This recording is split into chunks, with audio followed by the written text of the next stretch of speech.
Those of you who are listening to Gume Kensor Rinpoche's series on Zoom, he did an incredible job this morning talk about the object of negation and how to identify that and how to refute it. So, so if you don't know the link to that, feel free to email me and I can send you the link to those teachings. It's also on DNKL's website on Rinpoche's calendar. I think he's going to do maybe just one or two more classes in that series, and then he'll be going to India for the winter. Sanji Boge Shuji Metal Tam, we rally Jin in the Gambadia, Sange Shindu me the war game, Dogo Nanda Shinga Jubasho, Irango Ranamanda, Kamne Yatayami. Sange Jud Ontogi Jonama, Jaju Badu Dani Kazu Jia, Dagi Jinyan Gibesu Nangi, Dola Benja Sange Dubasho. Sange Judan Sugi Jonamla, Jaju Badu Dani Kazu Jia, Dagi Juje Gibesu Nangi, Dola Benja Sange Dubasho. Sangye Judan Sugi Jonamla, Jaju Badu Dani Kazu Jia, Dagi Juje Gibesu Nangi, Dola Benja Sange Dubasho. Okay, now the challenge will be to see if I can suck on this cough drop and talk at the same time. I don't know if I can, but I'll do my best. In English and Tibetan. This is going to be fun. Yeah. All right. So we left off last time. We got to this beautiful analogy in verse 45. I'll read it in English. Those who accept dependent things as being like the moon and water, neither intrinsically real nor unreal, are not deprived by addictive views. I think this is just a perfect analogy. Um, Rinpoche, as I said, was talking about the object of negation today. And he's teaching from a text that's a compilation of Tsongkhapa's um, kind of pith points about how to practice the middle way. And so there are two parts to identifying the object of negation. One is to understand what's meant by the mere I.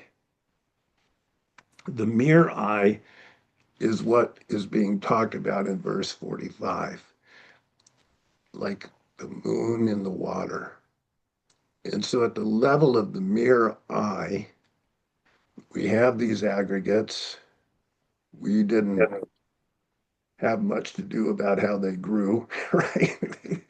we, by the time most of us knew that we had a body, we were probably, 1 or 2 or 3 years old. And unless any of you are Buddhas, I don't think any of us kind of were micromanaging how um, the development of our early part of our body in the womb, or once it was launched into the world. I don't think any of us had any control over that. That stuff happens, and it's based on an intricate, um, unbelievably rare intersection of causes and conditions that we attain to human life. And then we received a name. And so at the level of whoever called us, in my case, Wilson or Bobby or Paloma or whatever label you received, right? At the level of that name, we could call that the mere I. And it's an interesting thing because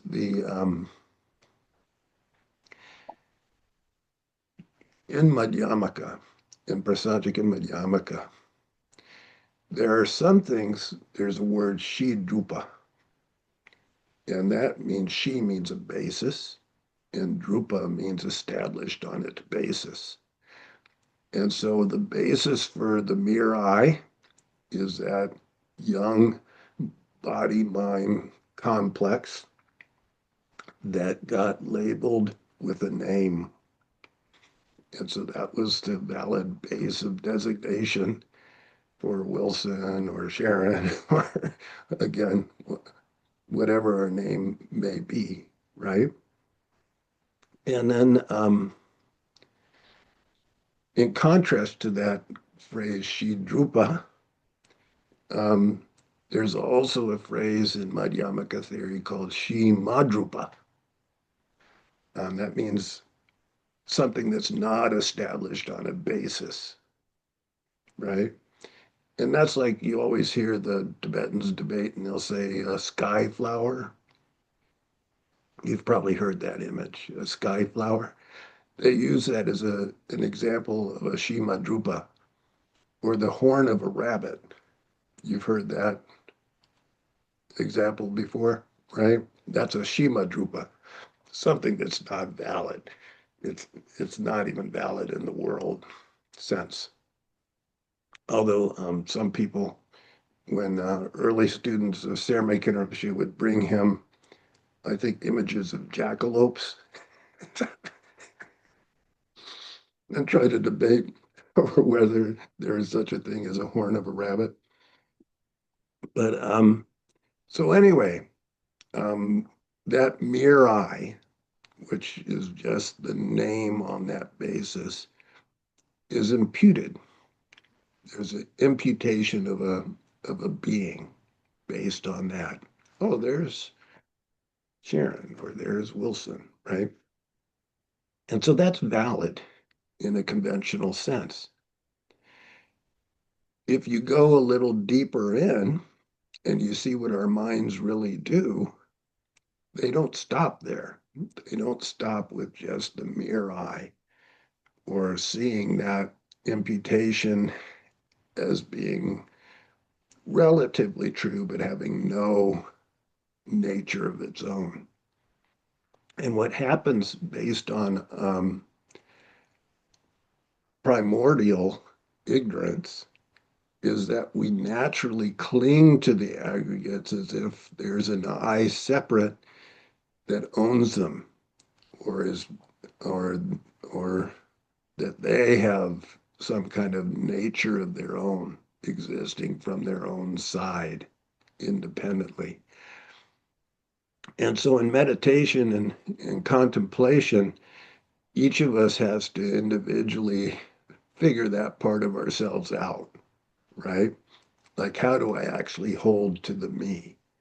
How does that appear to my mind? Like when I feel threatened, what is it that that I'm clinging to, that I'm worried is going to be lost, right? And so those kinds of things, or when I'm falsely accused, what is it that I'm clinging to that feels falsely accused, right? Where is that self that exists from its own side? And so that's when the analysis starts, to get to see through that level of misapprehension of the I. As Chandrakirti said, in the beginning, there's the thought of I. And when there's the thought of I, there's the thought of mine. And from those thoughts, all the afflictions arise. Whenever we're clinging to an object, then the afflictions start to accrue. Desire for what is, um, what adds to that sense of I and mine, and then fear or anger towards that which detracts from that sense of me and mine. All right, so let's go one verse further. Once they commit to intrinsic things, that's things that exist inherently, right? They are trapped in painful, malignant views, which produce attachment and aversion, and the disputes that spring from them. All right, so I think we touched on that last time. I think that's where we left off. I'll go to the Tibetan for those of you who want to learn Tibetan. Um, by the way, on that, would anybody be okay if I kind of break down syllables a little bit for people learning Tibetan? Would that be obnoxious of me? All right. So I'll start with the verse 45. The first syllable here is kang. And if you know the alphabet, that first letter is ka. And then after it is the syllable ang. And together they make the sound kang. Kang dak means whatever or whoever. Dene is um,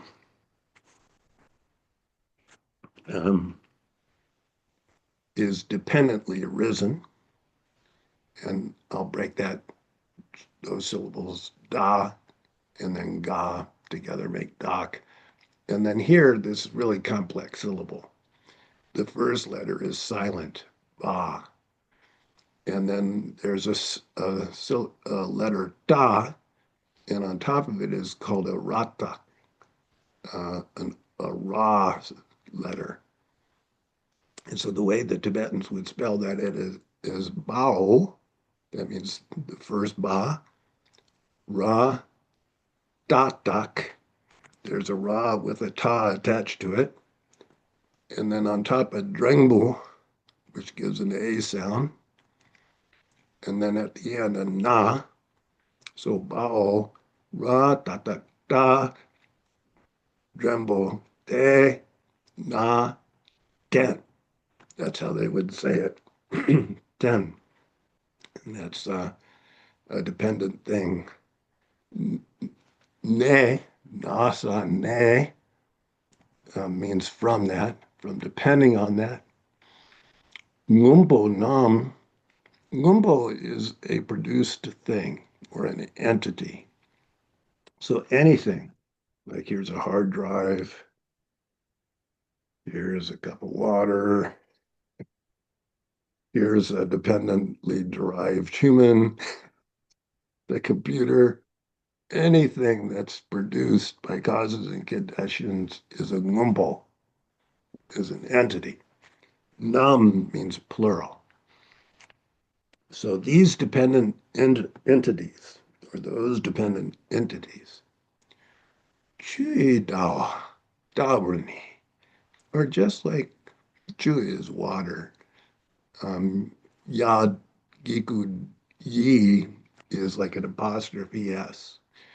Waters, dawa means moon.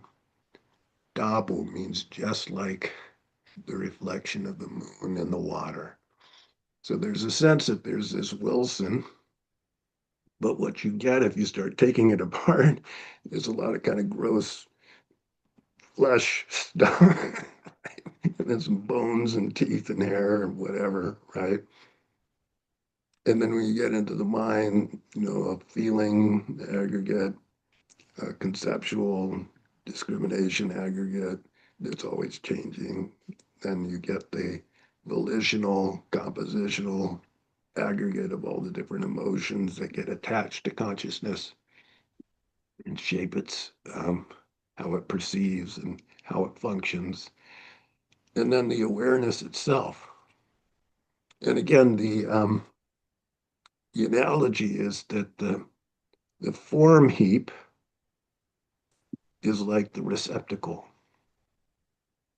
And when you take it apart, it's like a lump of foam on the beach. It's insubstantial, right? So when this form heap stops to function, it will become kind of this disgusting mess that nobody wants to be near.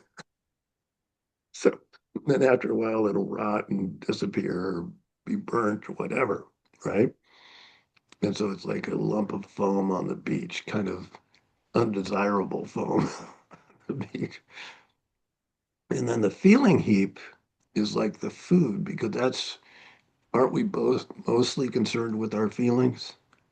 Like if something's painful, doesn't that dictate what we do? Or if something's pleasurable, doesn't that dictate what we do?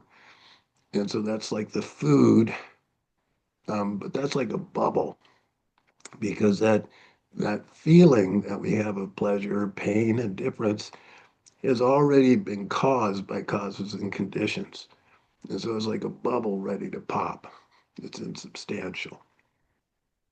And then a little more subtle than that feeling, the other part of the food that we keep eating, besides our feelings, is our concepts and discrimination. And that's based on whatever's arising and how we categorize it and how we conceive of it. And that's considered like spice or a condiment on food, right? It's like a mirage. It's not really substantial either. And so both of those, all of those three things, where did they come from? They come from previously created causes and conditions that were put into motion by our compositional aggregate. The 49 other mental factors, um, if you take out um, um, the feeling factor and the discrimination factor, there are other mental factors that get mixed in with each moment of consciousness. And so that compositional aggregate is like the cook who's constantly cooking what we're going to feel and think in the future, right? And so every moment we're cooking our future based on how we conceive and react to different situations. And that's compared to a plantain tree where the trunk is hollow. There's no substance to it, right? So as it manufactures the karma that's going to produce what we become, it then falls apart like a dead tree in the water where the husk eventually goes back into the earth and dissolves into the water. And so who's the one who eats this food that's cooked up? It's our consciousness, right? We have 7 levels of consciousness, 7 consciousnesses. We have consciousness of sights, forms, shapes. That's our eye consciousness. We have consciousness of sounds. It's our ear consciousness. We have consciousness of smells, our nose consciousness. Consciousness of taste. That's our tongue consciousness, if you will, gustatory consciousness. We have consciousness of feelings, rough, smooth. It's our body consciousness. And then we have our mind consciousness, which is aware of these 5 fields of sensory experience, plus our thoughts and other things. So, what's the seventh, right? All those are kind of results of different things. The seventh is, um, you've heard the 12 ayatanas, right? We've talked about them in this class. Um, each of those sensory fields has its counterpoint. So, for shape and form to be discerned, we must have a functioning eye faculty.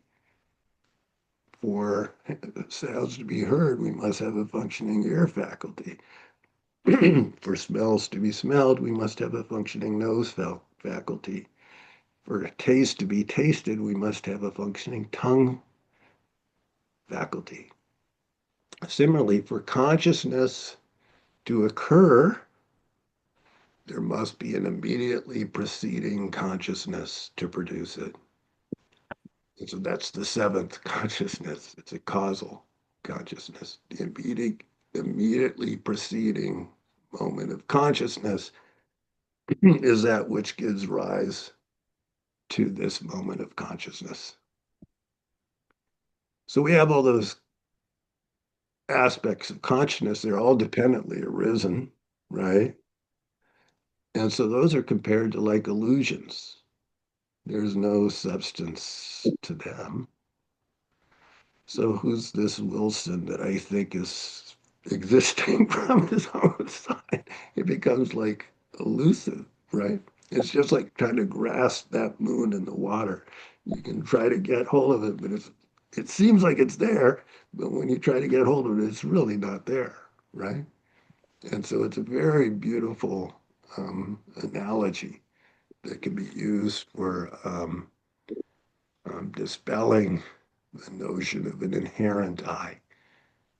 If we can, the mere I is comparable to seeing that moon in the water and saying, oh, that's just a reflection of the moon. That's not the real moon. But yeah, there's a reflection there, right? And so that's the Prasajika Madhyamaka view. We don't refute the existence of things. We just do not hold them as if they exist from their own side. We see that they're merely imputed. So, okay. So Yandag Mayen Logmenbar, um, um, they're not completely true. And then Logmenbar is nor are they completely wrong. Those perceptions, just like that reflection of the moon, is not completely a false thing, but it's not a real thing in terms of not being the real moon, right? Wilson, I have a question about that. That, Yeah. in my mind, sounds like a balancing thing. Is there some fulcrum to that where they meet together? Is that like Yeah. our consciousness? I'm trying to, because they're opposite. Well, that's why the two obstacles in correct view are eternalism and nihilism, right? And that's why you're feeling that lack of balance. And that's why it's so emphasized when you start studying the nature of reality, is when you start seeing how dependent everything is, you can lose the object of focus and then start to think there's nothing there, right? And you get a little unbalanced in this side, right? But then when you just look at the object that's appearing to you, there could be a sense of something really there from its own side. And then you start falling into eternalism, right? Yeah. And so all of this is to try to get you into that middle way. Yes, there Yeah, are. I had an experience totally like that when I was out meditating and walking. It had been a huge rainstorm, so there were puddles everywhere. There were Mhm. reflections everywhere. And I was like, I had my aha moment about, oh wow, what's in there it's reflected is real, but it's just a reflection, so it's not the real object. So, it was like really uplifting for me to be able to really know that. But I can't maintain that viewpoint like every day, all the time.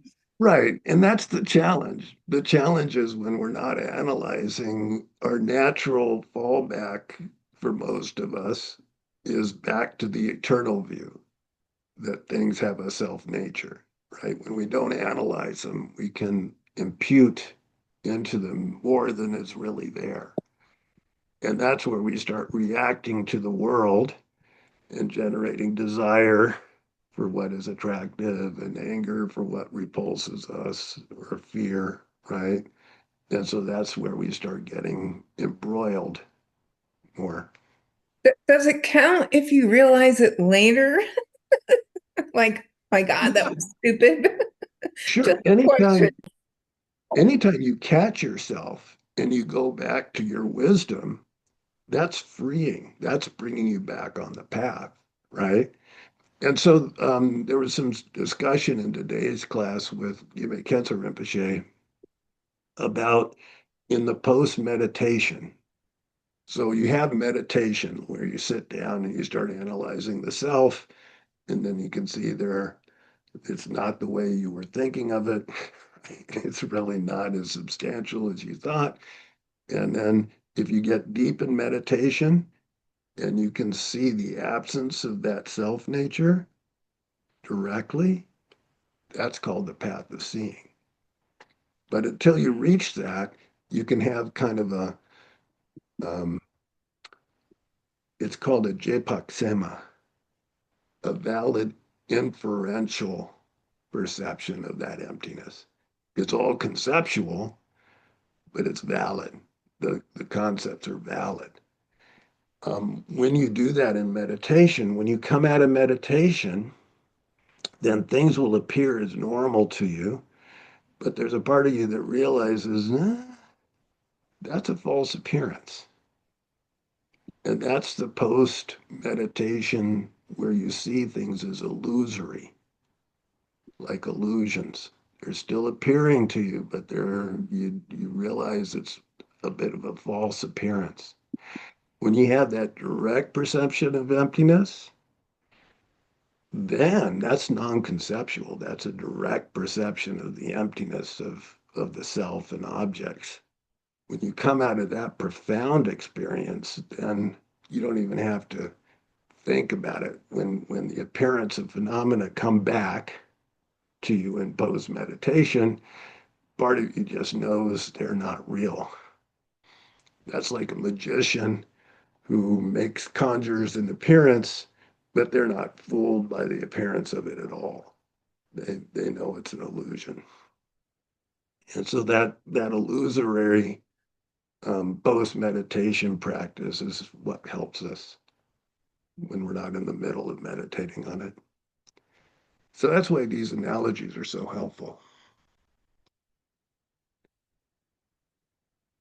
All right. So um,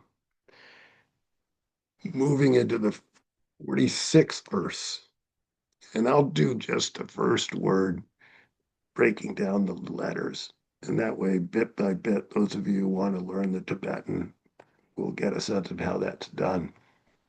Um, this first word, the first letter is silent, da. The second letter is pronounced nga. On top of that is a vowel, a gnarl, making it into ngo. And then at the end is the silent letter sa. That sa at the end makes the O sound go from O to right?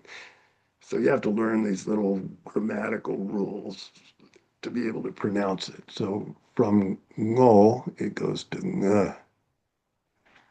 And the way you would spell this in Tibetan is dao, nga, naro, ngo, sa, ng. If you get used to doing that when you're learning Tibetan, like try to say that formula, dao, nga, naro, ngo, sa, ng. And when you hear Tibetans and you say, oh, how do you spell that? They'll say it that way, and you'll know exactly how to spell the syllable. Ng. See if somebody said something in the chat. Umlaut. Yes, Bobby, that's correct. It's like an umlaut over the O. Same in German when you use an umlaut. So the next syllable, the next part of this word is ba, naro, bo, ra, bor, ngupor. And so this is the same word that we went into before. It means entities or produced things. So it's talking about all relative phenomena that are produced by causes and conditions. Ngupor, let me find where I am in this. Okay, Gelen. Gelen means to accept the entities. Ye, na, as if they exist. Ye means as if they truly exist. Na means if.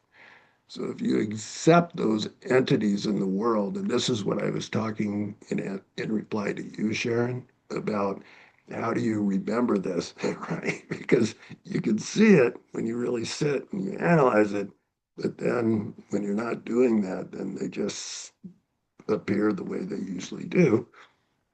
And so when there's that consent or an acceptance of those entities as really existence. And what happens? Do a check, you get desire for the pleasant things. Dong, you get anger for those things that are unpleasant. Yi means those reactions start to come, they start to arise. Dawa Mize means those horrible viewpoints, um, unbearable um, um, outcomes of that way of being, where we're constantly attracted to these illusions and clinging to them as if they're real. We're getting angry at them as if they're real, right? Marung means harmful. Jung means, in the translation I had, it here it means arise or come, or the source of really harmful views and reactions.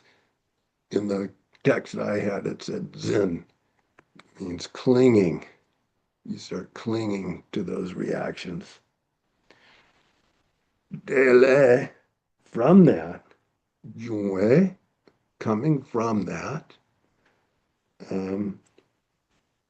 This is Chipar gear, but it really shouldn't be Chipar. The word should be Tsupar. Tzu is a dispute.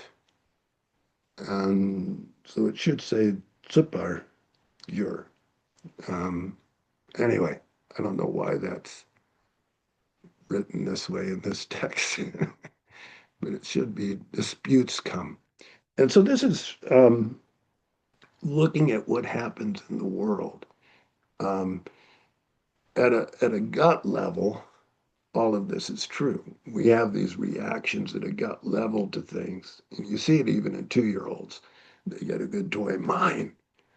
And then their sibling wants it, no.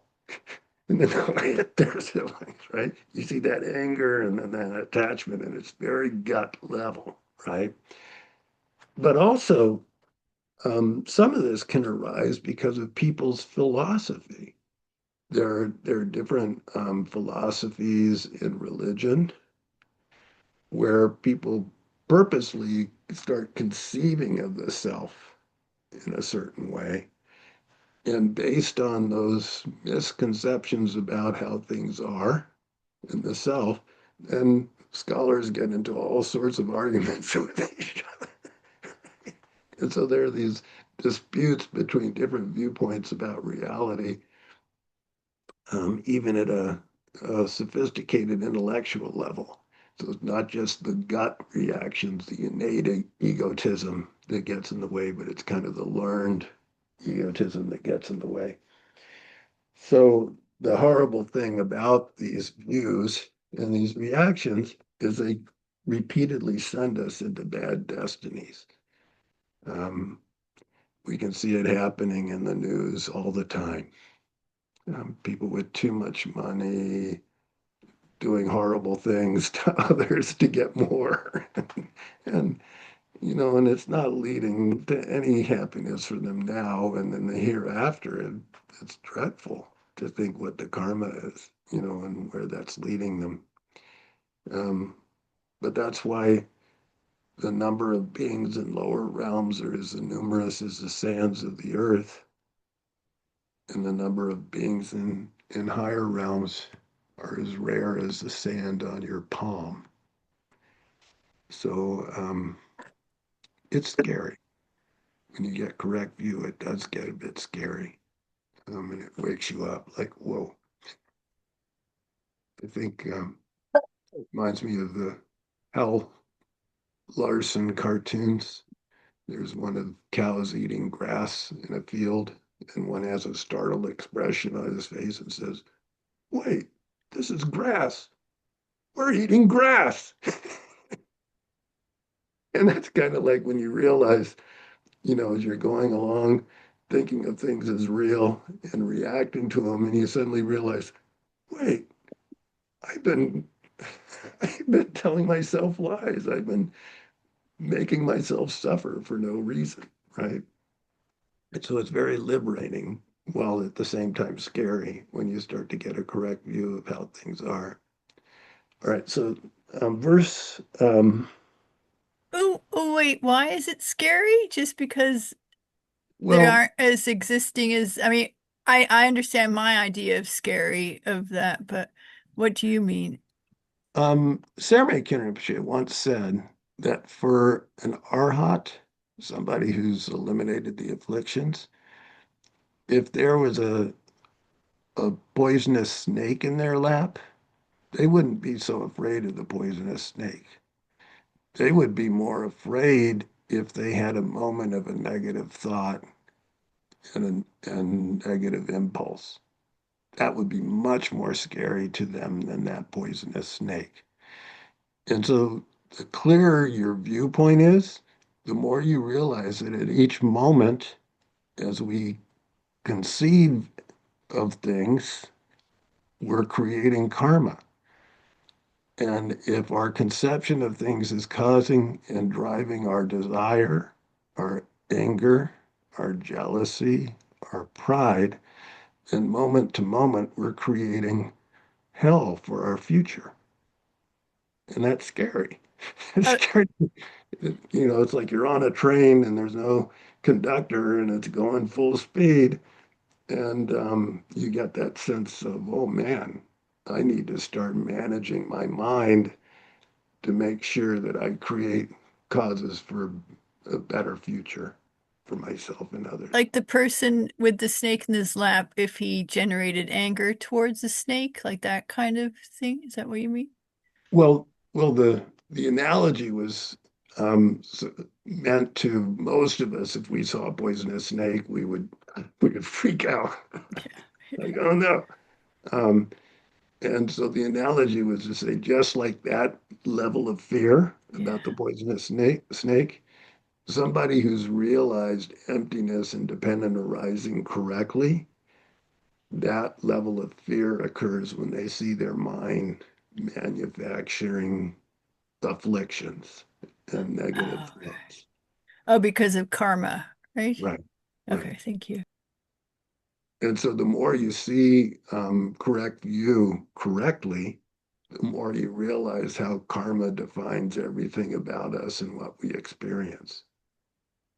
So it's a two-edged sword. While correct view makes us more and more mindful of our karma and what we're doing moment to moment, ultimately it cuts out the root of what's causing the karma to form, which is the ignorance underneath it. And therefore it liberates us from karmic arising eventually when it cuts out wrong view from the root, and then the afflictions dry up, and then we don't have to worry so much about karma.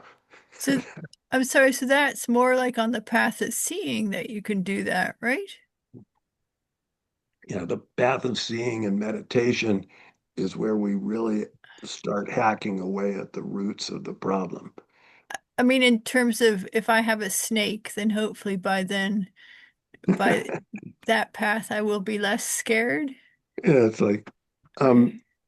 the text that uh, um, Gyime Penda Rinpoche taught over the weekend is called Kiduk Lamkir, taking happiness and suffering into the path. And it starts out like, if I'm ill, I shouldn't take happiness from that. By being ill, I can wear out negative karma from the past. Right? Then it says, if I'm healthy, I should be happy because of that. Because of health, I can do virtuous deeds and create all sorts of good causes and practice Dharma. If I lose my wealth, I should be happy because of that. By losing my wealth, I don't have to spend all my energy trying to guard my wealth. And instead, I can practice Dharma. If I'm wealthy, I should be happy because of that. I can use that to help beings in the Dharma and create all sorts of virtue. If I die early, I should be happy because of that. I can transform that death into the cause of a better future life to practice the Dharma. If I live long, I should be happy because of that. I can use that time to practice Dharma and gain realization. So the end of the story is to be happy with whatever comes and transform it into the path. And Thank you. sure, so poisonous snakes included. But meanwhile, until you get to that level, it's probably best to avoid poisonous snakes. I think it was Nagarjuna who said, if your hair catches on fire, it's better to forego putting it out and instead work for your liberation. So that's kind of the attitude, but it doesn't mean you light your head on fire. So anyway, um, so there was a lot of commentary to that verse, but I think I covered most of the points. Let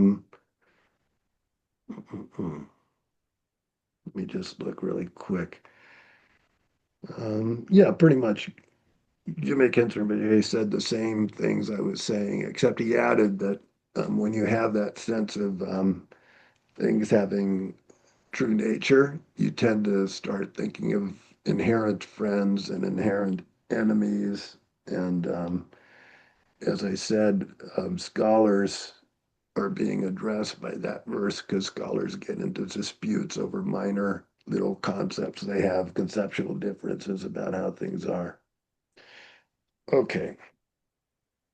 So it's also a call not to get into conflicts based on your viewpoints, which is hard in this particular age that we're in.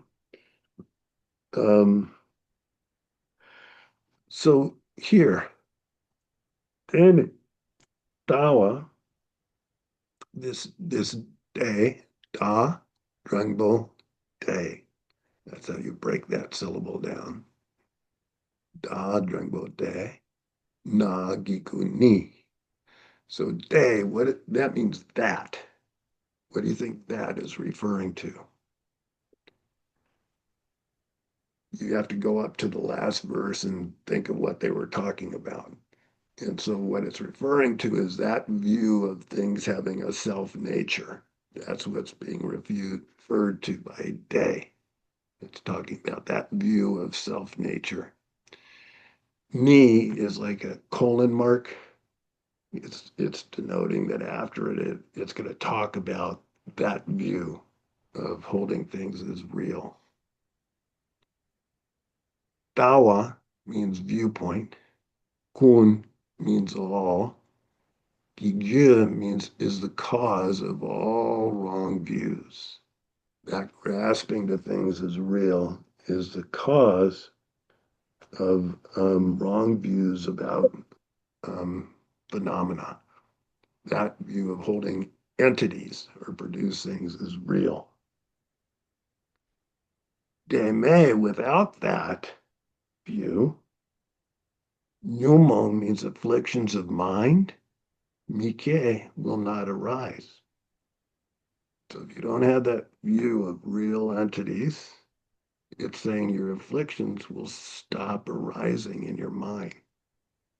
Day is like a semicolon. It's saying more about this is to come, right? So about that, de cheer means therefore, deni, in this case, it's going to talk about the opposite of the view of things as having self-nature, but you have to read it a little further. So day in this case is talking about the cure for the previous day. Deni, Yongshe means completely, thoroughly understanding that view of real entities is false and is not correct that things do not have real nature. If you really thoroughly understand that, then da, wrong views, dang yumong, afflictions, yong su jang, you can thoroughly purify wrong views and afflictions and cause them to end. And if you do that, you are free. And so it's really the understanding of how that process works that is the production of transcendent wisdom. In the praise to the Buddha, it says the knower of the world. That's one of the qualities of a Buddha. They totally understand how the world works, and that's part of their wisdom that liberates them and helps. Is that And what you meant by complete freedom? Is that the Buddha, or can you yeah, be have complete freedom and just be an arhat? Or um, you it's a different kind of complete freedom. For an arhat, they've eliminated the second of these obstacles. Actually, they've gotten rid of um, part of the first. They've gotten rid of the wrong view of holding to a self, which is, John Kirti says that's one of the afflictions. And they've gotten rid of the um, other afflictions like desire, hate, greed, pride, jealousy, wrong views, things like that. What they have yet to get rid of are subtle obstacles to omniscience. And so in the Bodhisattva path, when a Bodhisattva who wants to become enlightened to liberate all beings, when they hit the path of seeing and they see emptiness directly, they enter into the first bhumi, joyful, and complete the perfection of generosity. And they purify a whole lot of negative stuff at that bhumi. It's called the big afflictions. They wipe out that. And then they progress into the second bhumi, stainless. And at that bhumi, they wipe out the middling gross afflictions. And then they go up from there to the third bhumi and they wipe out the small gross afflictions. And it goes up like that, bhumi to bhumi. And by the time they reach the seventh bhumi, when they finish the seventh bhumi, they wipe out all the afflictions and they become mahasattvas, great bodhisattvas, who are equivalent in terms of their attainment to arhats, foe destroyers, except they also have a lot more than an arhat. They've developed a lot more at that point than somebody who's just working on getting rid of their own afflictions. And then at the eighth, ninth, and 10 bhumis, those are called the pure bhumis. They're getting rid of different levels of obscuration to direct knowledge. And then at the 10th bhumi, they finally are able to get rid of even the most subtle dualistic impulse, and they enter into complete Buddhahood, at which point they can see everything. They're free and omniscient. And so they have all the qualities that they need to help beings.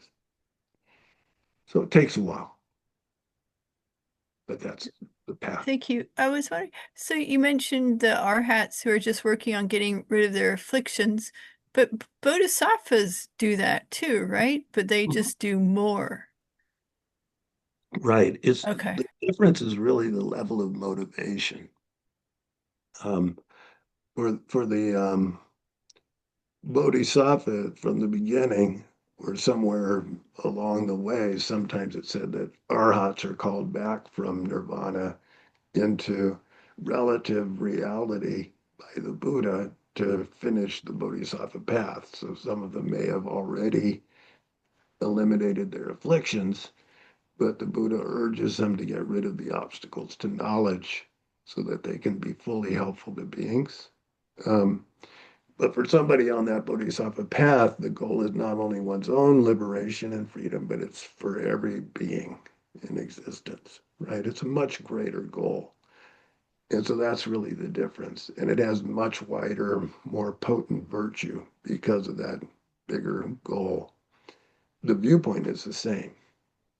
The viewpoint that it takes for somebody on the lower level path to get to their own liberation is the same wisdom that a bodhisattva uses to get to complete omniscience. Thank you very much. Sure. All right. So in the Yumi Kentzer's comment to this verse, so the belief in a um, real entity is an affliction itself. Kirti includes that as one of the afflictions. In the Brahma's Net Sutra, Brahmajala, it describes many different types of wrong view. In the 14 Unanswered Questions Sutra, it expounds 14 wrong views expressed as questions arising from erroneous suppositions. The worst form of grasping at real appearances is a very subtle innate impulse that functions almost without our awareness of it. The quality of something seeming to exist from its own side is completely false. But again, it's a very subtle impulse, and so it's hard to catch yourself doing it. So many beliefs come from seeing it that we should seek to realize emptiness through hearing, studying, contemplation, and meditation. And this verse, hearing this verse, should inspire you to do that. So that's Yumi Kentzer's commentary to that, which moves us to verse 48. Again, it's that word that we've been using, da, dao, ga, naro, ngong, sa, ng, ba, naro, po, ra, por. Two entities about phenomena. Gelen yuna, if you accept them as real, you, ya, naro, yo, da, you means to exist. Na means if you accept them, and kelen means accept real entities.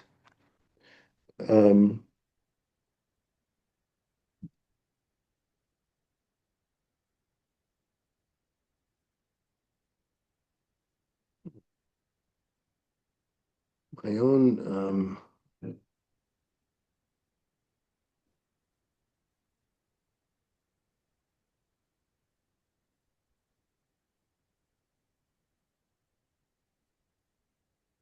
I didn't write the first line down in my notes.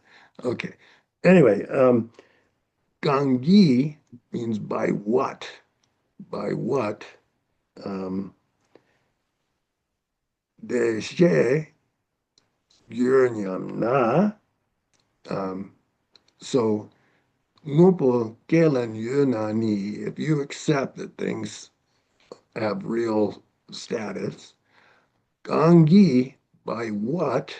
Deshe, does that understanding, your, what leads to that understanding? Yamna means if you think about it. Dene, by depending, by dependence, Junwa Tonwa de, um,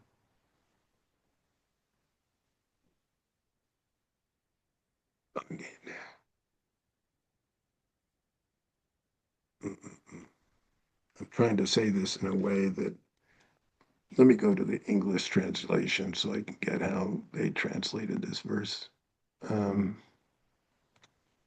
let's see.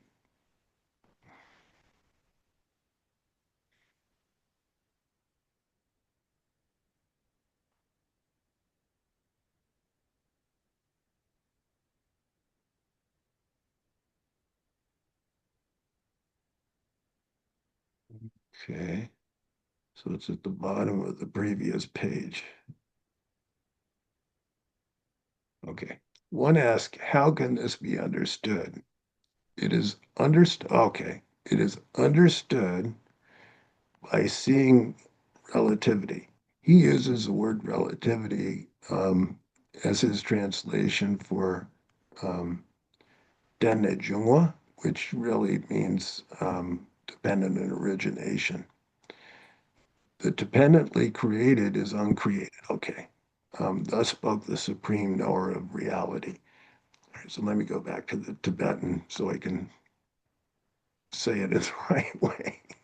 Um, Gumbo Gelen Yunani, if you accept that entities have real existence, Gangi, by what?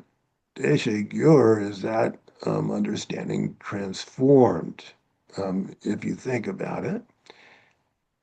Dene Junwa Tonwa De, by seeing that everything arises dependently. Dene Junwa means dependently arisen.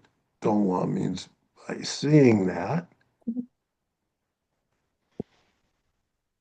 Then we got to get the last part of this on the next page. Dene Kiewa, by being dependently arisen. This is where the twist is. Makye, it is unborn. So that's kind of, you got to understand what's meant by that to not get totally thrown off.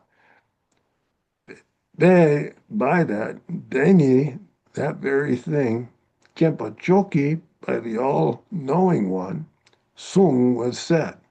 So the Buddha said that. So because things arise dependently, they do not arise. We got into this a little bit when we talked about the lamp, the oil lamp, where there's no lamp until you get something to hold the oil and a wick, and then you get a glass to protect the fire, and then you light the wick. And based on all those causes and conditions, you can then impute an oil lamp, right? But before you get all those causes and conditions assembled, is there an oil lamp? No. And so you can only say that there's the light from the oil lamp as long as those conditions are all there. When they are no longer there, you cannot accurately ascribe the light from an oil lamp, right? Similarly, a flower. When you plant a seed, you have the soil, moisture, heat, you see the blooming of a seed into a flower. But nowhere in that process is there really a flower from its own side, right? That phenomena is completely dependently arisen. So let's take Wilson, Anikruna, Sharon, Bobby, all of us, right? Here. Before we were conceived, there was none of us, right? At conception, many causes and conditions came together and grew over time, including a continuum from another life. But nowhere in that process, even to the point that we were born and somebody gave us a name, was there any substantial thing that existed before, right? Even that continuum of mind, this moment of mind was created by the previous moment of mind, right? And so nothing about that forming person really arose. No substantial person arose. I don't know if I'm confusing you or if I'm making it clear. You get a sense of that? So things arise dependently, and therefore they're not really arisen. It would help if you say they're not self-arisen. There's no substantial entity there.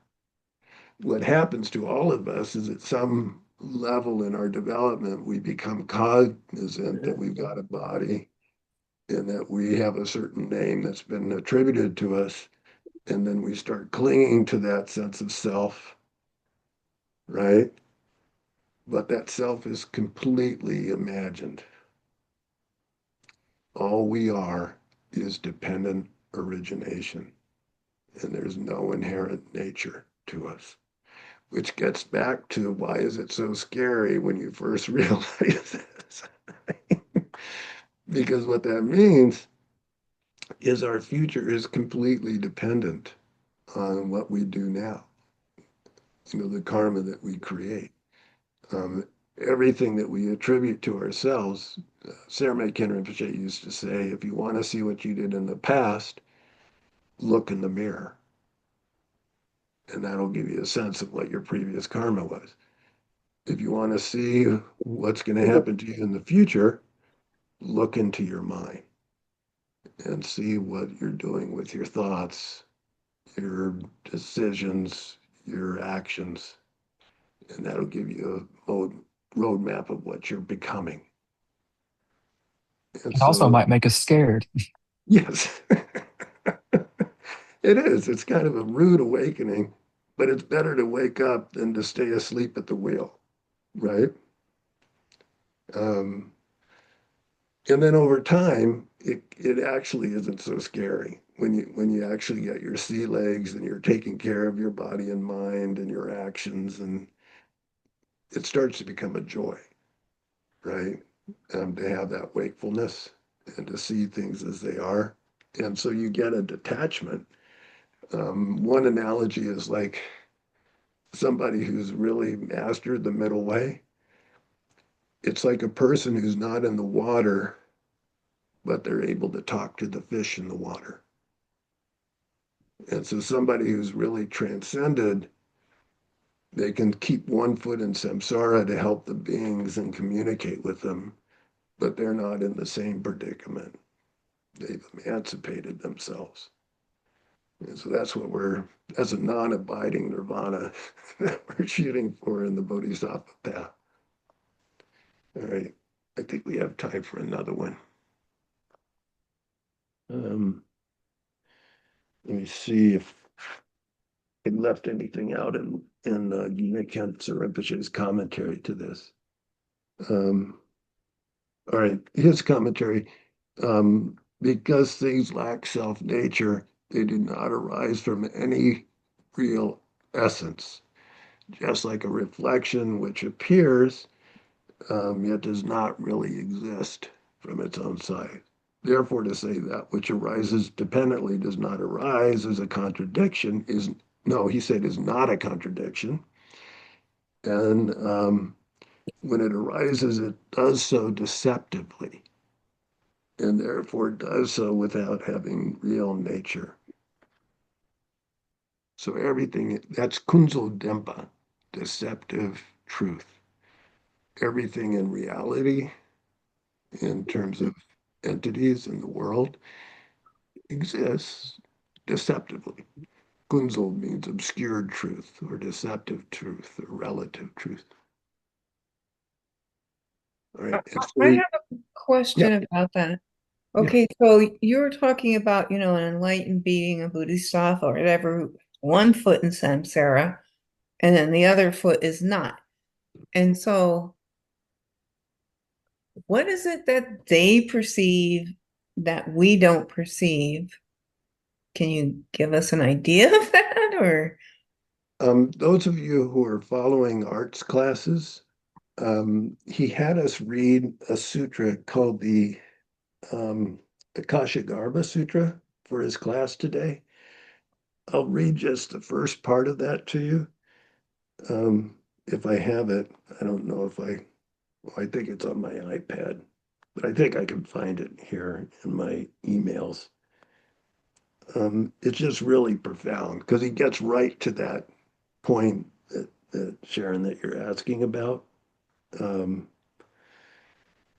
and it's really profound. Um, okay.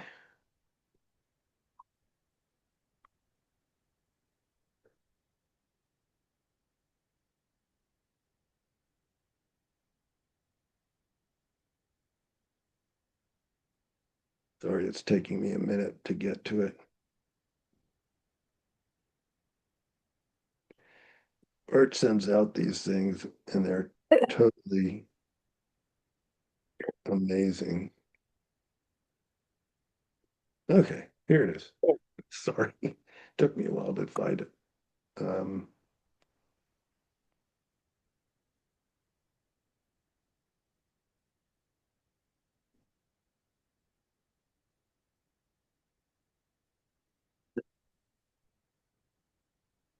it's taking me a while to get to it.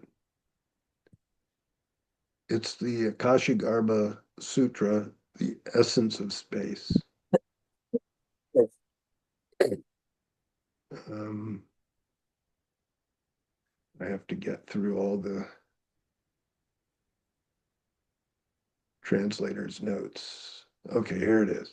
The Noble Mahayana Akashigarbha Sutra. Homage to the Buddhas and Bodhisattvas. Thus did I hear at one time. The Bhagawan was dwelling on the Kalatika mountain in the abode of the sages seers, together with an incalculably large assembly of monks and other, let that go on for a little bit. So it sets the stage. Um,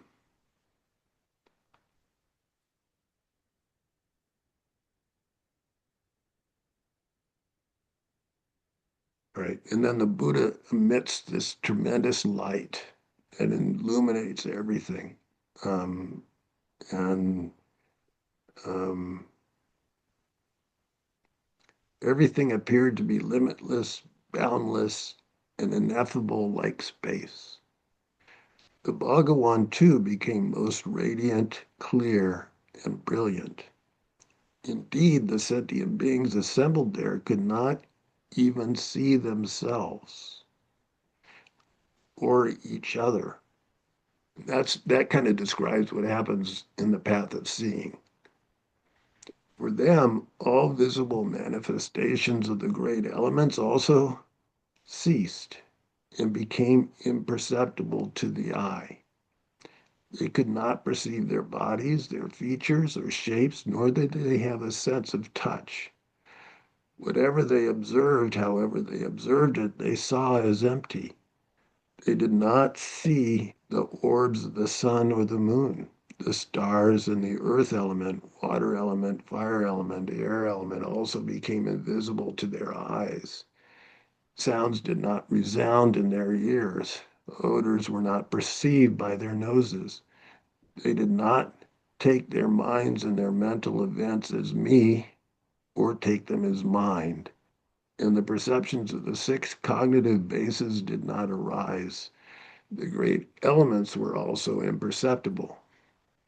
Instead, in whichever direction they looked, in all those directions, they saw everything as the physical marks, colors, shapes, and bodies of the Tathagatas. Only the precious Indra Nila, encircled by wish-fulfilling jewels, appeared from afar. Apart from that, nothing was at all visible. So anyway, that's kind of taking you into from a mundane view into this other view of reality. Um, as it goes on, they start talking to the Buddha about what's happening. Like Trungpa Rinpoche said, the bad news is that you're falling through empty space. The good news is there's no ground. And so it seems like what happens is you get those higher levels of realizations. Everything that you were grasping to, you realize has no real substance to it. And so, shorter answer, if you want to read the sutra, I think it'll give you a much better answer. But it seems that what happens is a Buddha is able to be in that vast meditation on the empty nature of every phenomena at the same time as they can perceive the relative arising and fall of things.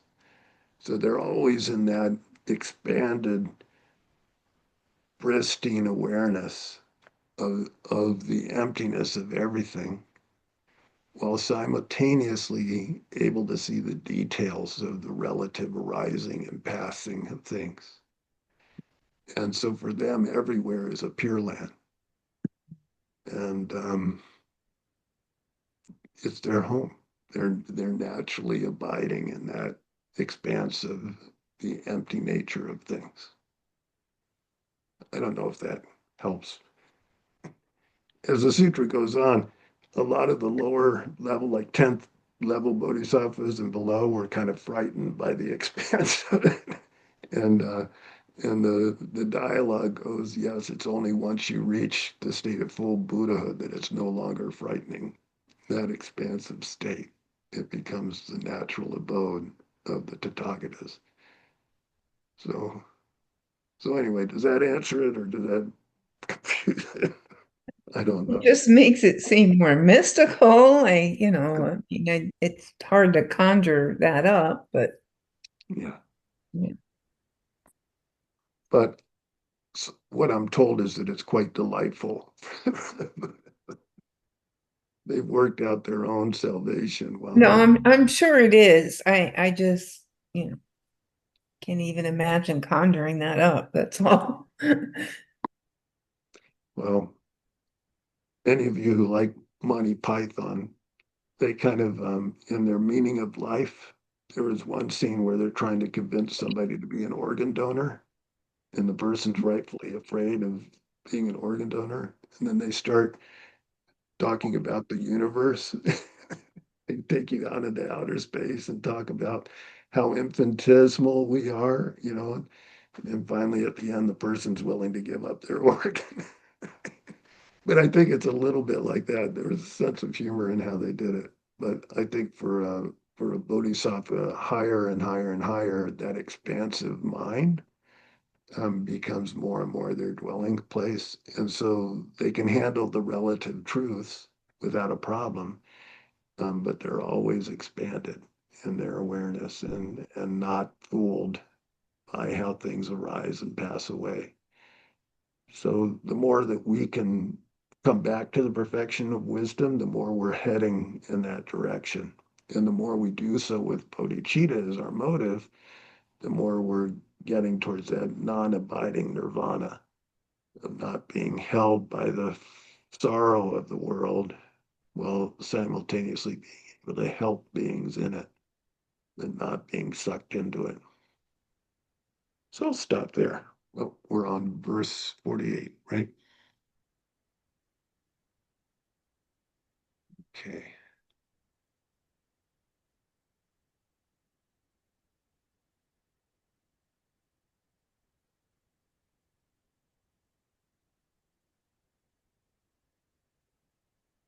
Sashi Boogie Shuchen Meton Chan Rira Dinshin Yende Gembadi Asange Shindu Mede Uwagi Odogu Nanda Chinga Chuba Jo Idon Guru Rana Mandala Kamne Yadayami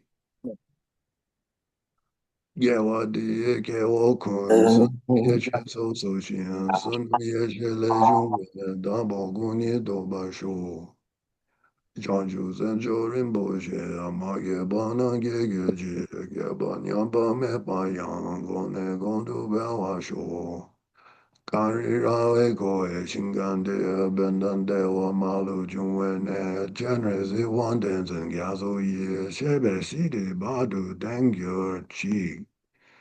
All right, everybody. Thank I you hope so much, Wilson. Thank you, for the Wilson. class. hope it Yay. didn't get scary today. No, Thank you, no, No, Wilson. no, it was interesting. very My interesting. understanding. We learned a lot. Thank you. All right, take care. Okay. See you next Yeah, time. you Bye, too. Take care of everybody. yourself. Bye.